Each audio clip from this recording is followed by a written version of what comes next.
Inna ad-dina 'indallahil Islam.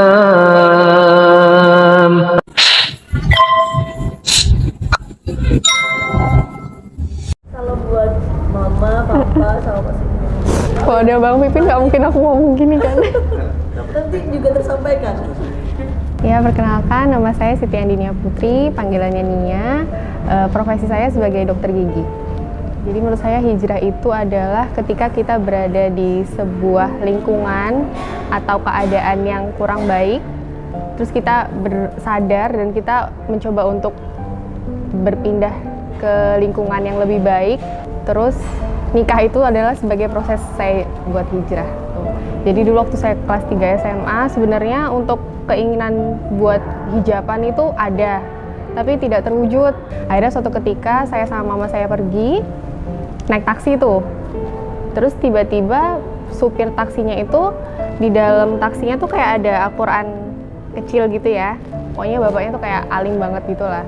Terus ngobrol-ngobrol sama mama saya, sempet nyeletuk nih mama saya, ini loh Pak, anak saya belum hijab-hijaban nih, udah umur segini kayak gitu.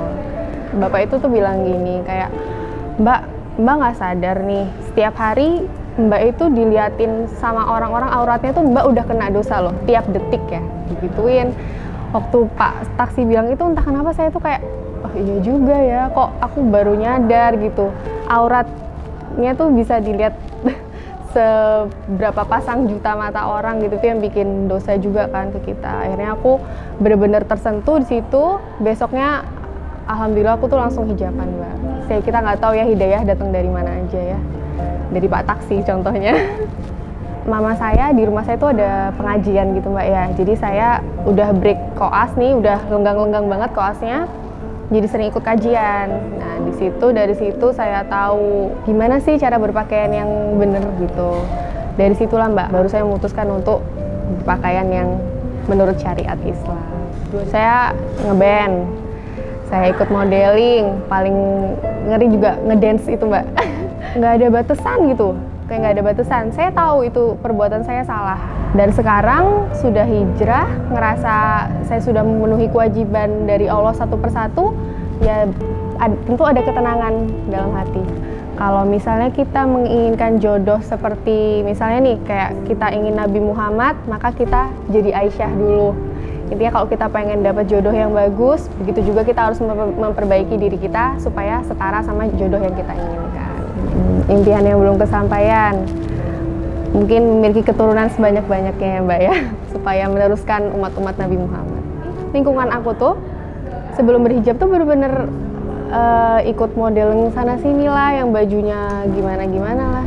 Ya buat Bapak Taksi terima kasih ya, mungkin itu salah satu hidayah dari Allah. Walaupun kata-kata itu sebuah kalimat yang bener-bener sederhana mungkin ya, tapi itu bener-bener ngena di hati aku. Jadi Mas Vivin itu orangnya bener-bener penyabar, bener-bener seorang imam yang bener-bener bisa nuntun aku, ngomong aku, bisa jadi teman deket banget lah sama suami. Terus kalau misalnya Bang Vivin ada di sini, terima kasih banyak, tetap sabar untuk bimbing aku yang masih kekanak-kanakan ini.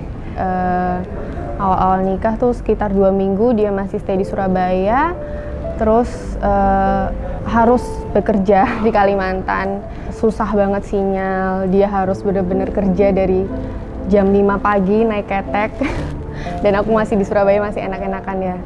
Makasih banget, walaupun sekarang udah nggak LDR, dan dia juga salah satu pengorbanan dia buat aku. Akhirnya dia mutusin kerja, udah nggak di Kalimantan lagi, akhirnya bener-bener stay sama aku, dan belum dapat pekerjaan apa-apa itu waktu dia mutusin udah nggak di Kalimantan. Kita sempet 1 tahun kok Mbak, dia tuh nggak ada kerjaan apa-apa, masih kayak buka praktek kecil ya, yang penghasilannya juga belum tentu ada pasien atau enggak. Alhamdulillah dapat rezeki dari Allah, akhirnya bisa menetap, dapat tetap kerjaannya gitu. Jadi kan suami aku tuh yatim piatu ya Mbak ya, jadi sebelum nikah tuh dia tuh sempat bilang rasanya pengen gitu loh punya orang tua lagi gitu. Dan sampai sekarang benar-benar terbukti orang tua aku tuh benar-benar jadi kayak orang tua kandung buat dia. Kayak Even itu kayak misalnya, kan mamaku ada penyakit kronis ya, rajin beliin obat, rajin tensiin tiap pagi gitu. Even aku yang anak kandungnya sendiri aja nggak seperhatian itu gitu loh. Itu bersyukur juga ya punya suami yang benar-benar sayang sama orang tua aku kayak ibu kandungnya sendiri, kayak orang tua kandungnya sendiri. Itu sih.